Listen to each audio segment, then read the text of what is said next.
لات منات اور عزا تو ہے ہی، 360 بت مزید ہے. جومت الجندل کے علیحدہ ہے اور مشلل کے علیحدہ ہے. ہر قبیلے کا اپنا بت، جیسے ہر علاقے کی اپنی درگاہ.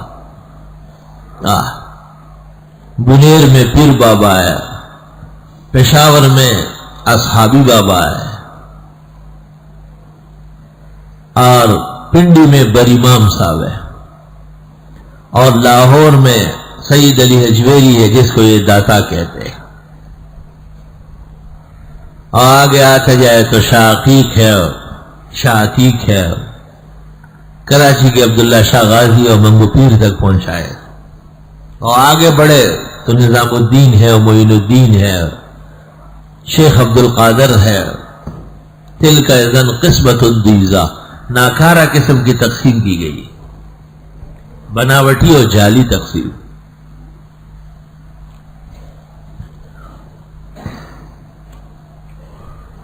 مشرکین ان نیکان کے بارے میں اور ان پارساؤں کے بارے میں اپنے خیال اور مذہومہ عقیدت ہی رکھتے تھے، لیکن اس عقیدت میں ان سے غلو ہو چکا تھا.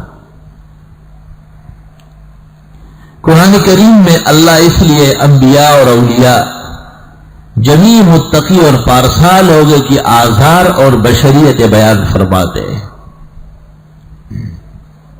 کبھی کہتے ہیں دیکھو آدم علیہ السلام تو سب کے بڑے ہیں، سب اولاد اس کی ہے، اور شیطان نے ان کو ورغلایا. وقاسمہما انی لکما لمن الناصحین، قسمیں کھائی. پہلا موقع ہے، اس سے پہلے تو اللہ تعالیٰ کے نام کی قسم کسی نے کھائی نہیں. هل ادلکم علی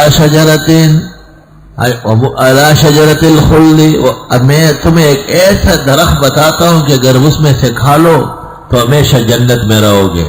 او تکونا من الخالدین، یا ہمیشہ ہمیشہ یہی رہو گے. توبہ. اور پھر آدم علیہ السلام اور حوا کو راضی کیا، اور نتیجہ یہ نکلا کہ فبدت لهما سوآتهما وطفقا يخصفان عليهما من ورق الجنہ، جنتی لباس جسم سے اتر گیا اور وہ دونوں جنت سے نکلنے پر مجبور ہوئے. یہ کیوں بتایا کہ آدم پیغمبر بھی ہے، پہلا انسان بھی ہے، خلیفۃ الارض بھی ہے، مسجود الملائک بھی ہے، لیکن اپنے نفع و ضرر کا مالک نہیں. تو آدم سے جو پیدا ہوں گے بنو آدم الی یوم القیامہ، وہ اپنے نفع و ضرر اور دوسروں کے نفع و ضرر کے مالک کیسے بنے؟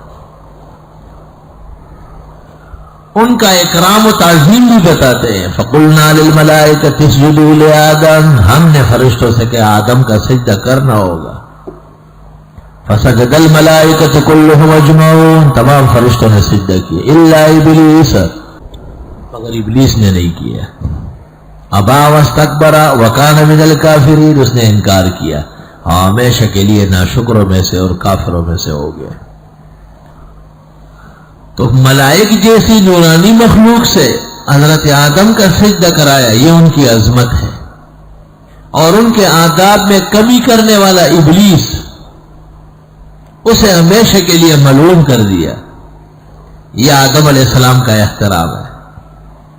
اور ابلیس کے ورغلانے سے جنت سے نکل کر زمین پر آنا آدم علیہ السلام کی ایک کمزوری اور بشری حاجت تھی. اللہ تعالی خلائق کے دونوں عظمتیں دکھا رہے کہ انبیاء متقی و پارسا، لیکن اللہ کی مدد و نصرت کے محتاج ہیں. نوح علیہ السلام کو دیکھو، ان کی بے بسی دکھاتے کہ اپنے بیٹے کو بچا نہ سکے. اللہ خدا تعالیٰ کے سامنے فریاد کی، ان ابنی من اہلی وان وعدک الحق وانت احکم الحاکمین، یہ میرا بیٹا ہے. اس کو بھی آوازیں دی، یا بنی ارکب معنا، بیٹے آؤ ہمارے ساتھ کشتی میں بیٹھو.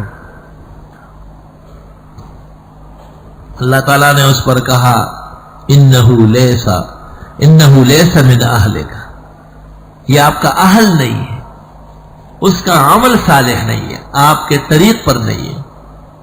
اس سے پتہ چلا کہ اعمال کا رشتہ نسل و نسب سے بلند و برتر ہے، اور انی اعظک ان تکون من الجاہلین، اے نوح آئندہ اس طرح باتیں نہیں ہونا چاہیے۔ کفار کے سلسلے میں خواہ وہ بیٹے کیوں نہ ہو، مجھ سے بات کرنے کی اجازت نہیں ہے۔ اسلام کا ضابطہ دیکھو کتنا مضبوط ہے۔ جو باپ پیغمبر 950 سال دنیا کی تبلیغ کر رہے ہیں، اس کو ایک کافر و مشرک بیٹے کو بچانے کی اجازت نہیں ہے۔ نوح علیہ السلام کی آنکھوں کے سامنے بیٹا ڈوب گیا۔ انبیاء کی بے بسی، عجز مصطفین الاخیار، اور خدا کی قدرت کا نظارہ دیکھو کہ ایک کشتی سے پورے قافلے کو بچا لیا، اور قرآن میں ہے کہ کشتی بنانے کا حکم بھی خدا نے دیا، ان اصنع الفلک، آپ کشتی بنائیں۔ کشتی بچانے والی نہیں ہے، بچانے والا اللہ تعالیٰ ہے۔ ورنہ مشرکین نے کم کشتیاں بنائی ہوگی اور انہوں نے کم محنت کی ہوگی، تو پوری قوم، پورا قبیلہ، پوری طاقت توانائی تھی ان کی۔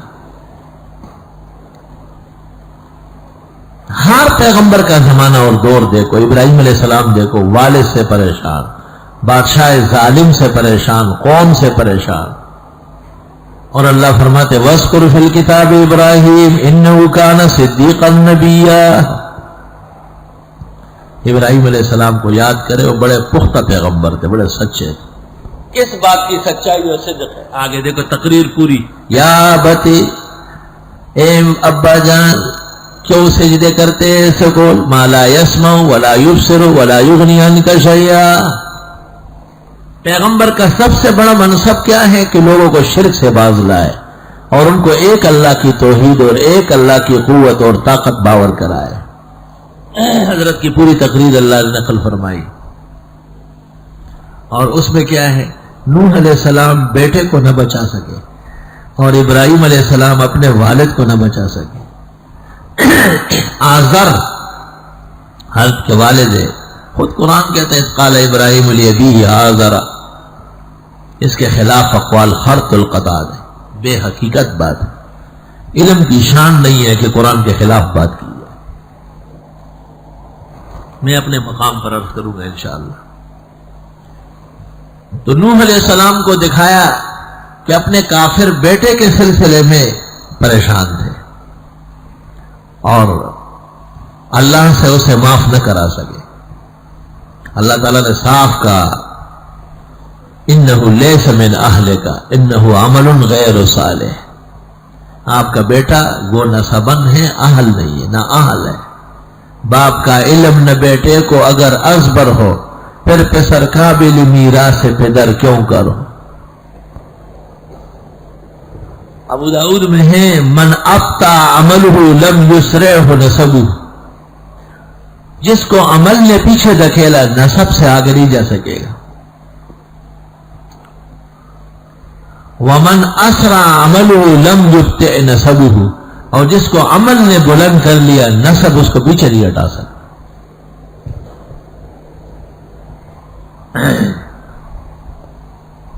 اور پھر ابراہیم علیہ السلام پر امتحانات دکھائے، الابتلاء صبر، 7 قسم کے امتحانات ابراہیم علیہ السلام پر آئے۔